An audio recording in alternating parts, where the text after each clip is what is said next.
What is a cult that pretends it's not a cult?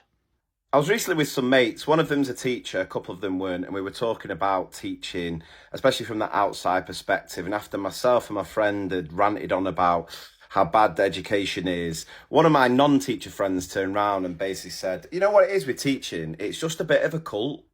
And my initial reaction was to react and be defensive because I'm like that when people outside of teaching try to comment on what teaching's like without having ever done it. But if you think about it, there are a lot of similarities.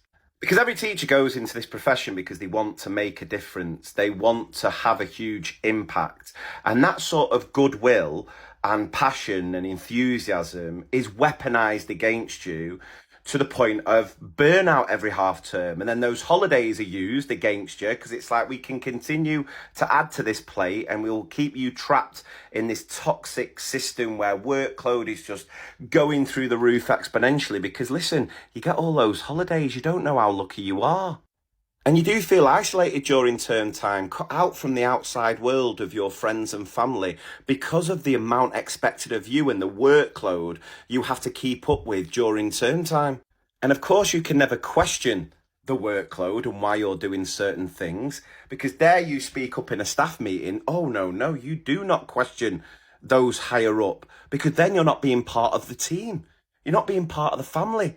And don't you want to be doing everything for the benefit of the children? Therefore, you need to be doing this.